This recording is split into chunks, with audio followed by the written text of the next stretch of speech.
سبحان اللہ، سبحان اللہ، سبحان اللہ۔ صاحب تفسیر کبیر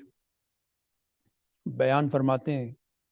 کہ حضرت عیسیٰ علیہ الصلوۃ والسلام، توجہ سے سنیے گا کیونکہ اس واقعے کی روشنی میں کچھ حقائق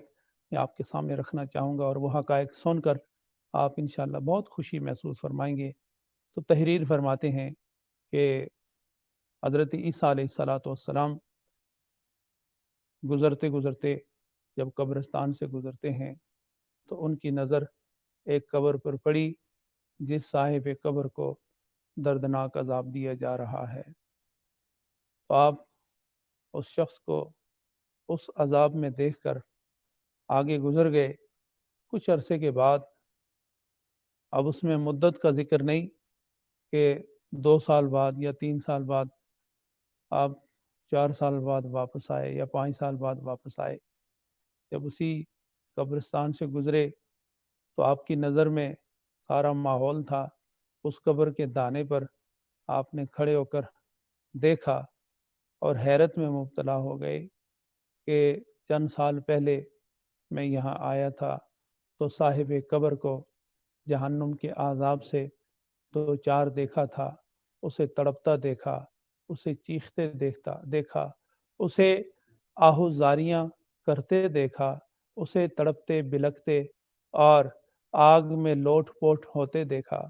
لیکن آج ان کی حیرت کی انتہا نہ رہی کہ جب اسے دیکھا تو نور کے فرشتے نور کے تھال اور ٹرے لے کر وہاں پر موجود ہیں، اور وہ قبر جنت کا سما پیش کر رہی ہے۔ ہر طرف نور ہی نور ہے، اور صاحب قبر پر ایک طرب اور سرور کی کیفیت طاری ہے۔ حیرت میں ڈوب جاتے ہیں حضرت عیسیٰ علیہ السلام کہ یہ کیا ماجرا ہے۔ چند سال پہلے یہی صاحب قبر جہنم کے عذاب سے چیختے ہوئے، چلاتے ہوئے اور درد اور کرب میں تڑپتے ہوئے دیکھا ہے، اور آج میں نے چند سالوں کے بعد اسے جنت کے بہاروں میں دیکھا ہے، اسے نور کے سہاروں میں دیکھا ہے، نور کے تھال لیے فرشتوں کو کھڑے دیکھا ہے۔ یہ ماجرا کیا ہے؟ تو روایت میں آتا ہے کہ حضرت عیسیٰ علیہ الصلوۃ والسلام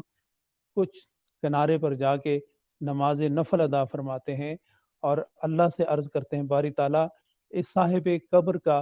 قصہ میرے لیے ایک معمہ بن گیا ہے، مجھے سمجھ نہیں آ رہی ہے، یہ راز ہے، اس پر پردہ ہے، میرے مولا اس پردے کو ہٹا اور حقیقت کو میرے سامنے لے آ، تاکہ میں دنیا والوں کو بتاؤں کہ کس طرح تو جہنم کے عذاب کو جنت کے بہاروں میں تبدیل فرماتا ہے۔ آخر وہ راز کون سا ہے جس راز کے پیش نظر تو آگ کو بھی جنت کے بہاروں میں اور گلزاروں میں بدل دیتا ہے؟ تو حضرات گرامی، ان پر جب وہ پردہ گرایا جاتا ہے، سرکایا جاتا ہے، حقیقت تشت از بام کی جاتی ہے، تو انہوں نے دیکھا کہ اللہ تعالیٰ ان سے فرما رہا ہے کہ اے عیسیٰ، اس شخص نے، یہ انتہائی گناہ گار اور انتہائی بدکار انسان تھا، لیکن جب یہ دنیا سے قبر کی طرف آیا، عالم برزخ میں آیا، تو اپنی بیوی کو حاملہ چھوڑ کے آیا تھا، تو اس کی بیوی نے ایک بچے کو جنم دیا، اور اس کی بیوی نے اس بچے کو بڑے ہونے پر مدرسے میں داخل کیا۔ تو جب مدرسے میں وہ داخل ہوا تو اس کے استاد گرامی نے اس کی زبان کا آغاز میرے کلام اور میرے نام سے کیا اور اسے پڑھایا، پڑھو بسم اللہ الرحمن الرحیم۔ تو جب اس نے بسم اللہ الرحمن الرحیم پڑھا تو حضرت عیسیٰ علیہ السلام سنتے جا رہے تھے، اور خدا ذوالجلال، خدا وند متعال انہیں بیان فرماتے جا رہے کہ اے عیسیٰ، جس باپ کا بیٹا